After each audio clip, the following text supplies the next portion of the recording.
मरने के बाद अगर पता चला कि अल्लाह का वजूद ही नहीं है। हरीश कुमार फिजिक्स में पीएचडी के बाद भारत की एक अहम यूनिवर्सिटी में लेक्चरर पोस्ट हुआ। हिंदू धर्म से पहले ही मुतनफ़र था। 1986 में लंदन में दौरान तालीम स्टीफन हॉकिंग्स के लेक्चर्स और कुतुब से ऐसा मुतासिर हुआ कि खुदा का ही मुनकर हो गया, और ऐसा मुनकर के बड़े बड़े मुस्लिम, ईसाई और यहूदी उलमा से भरपूर मुबाहसा करता था, यहां तक कि डॉक्टर जाकिर नाइक भी उसे कायल न कर सके। डॉक्टर हरीश ने बताया कि 2005 की छुट्टी के दिन थे। एक सुबह मुस्लिम सब्जी फरोश ने घर की बेल दी। हम गुज़श्ता 20 साल से सब्जी उसी से खरीद रहे थे। उस दिन मैंने उसे चाय की ऑफर की तो उसने कबूल कर ली। हस्बे मामूल खुदा या अल्लाह के वजूद पर उससे बहस शुरू कर दी। 30 मिनट की गुफ्तगू से मालूम हुआ कि वो सीधा साधा मुसलमान है जो 5 वक्त नमाज पढ़ता है। हाँ, वो सौदे में बहुत ही साफ गो और ईमानदार था। माल निहायत मुनासिब दाम में बेचता था।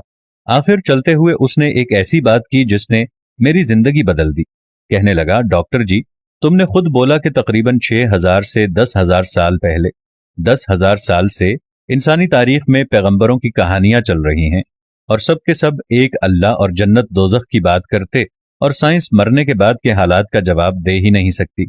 और अब 2 ही इम्कानात हैं, अल्लाह का वजूद नहीं है या तो फिर अल्लाह का वजूद है। अगर तो अल्लाह का वजूद ना हुआ तो मरने के बाद हम दोनों बराबर होंगे, लेकिन अगर आगे जाकर अल्लाह मौजूद हुआ तो फिर आप पकड़े जाएंगे। दोनों सूरत हाल में फायदे में कौन हुआ, आप खुद ही फैसला कर लेना। इसलिए बेहतर है कि अल्लाह को मान लें और उसके कहने पर चलें। उसका कुरान तो इंसान को सीधी राह पर चलने का कहता है। मैंने सारी जिंदगी प्रोबेबिलिटी के लेक्चर्स दिए थे, लेकिन उसके जाने के बाद सोचा कि इस प्रोबेबिलिटी की तरफ तो कभी मेरा ध्यान गया ही नहीं कि दोनों सूरतों में अल्लाह को मानने वाला फायदे में रहेगा। किस्सा मुख्तसर, उस सोच के बाद ख्याल आया कि कौन सा आसमानी मजहब बेहतर है। मजाहिब का इल्म तो मुझे पहले ही काफी था।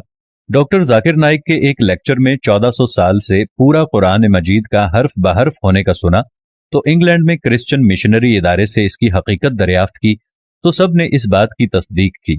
अल्हम्दुलिल्लाह, आज मुझे और मेरे सारे घर को मुसलमान हुए 15 साल हो गए हैं और मैं इस्लामी तालीमात के लिए केरला शिफ्ट हो गया हूं। मेरी 3 बेटियां हाफिज कुरान हैं और अल्लाह करीम ने मेरी जिंदगी ही बदल दी।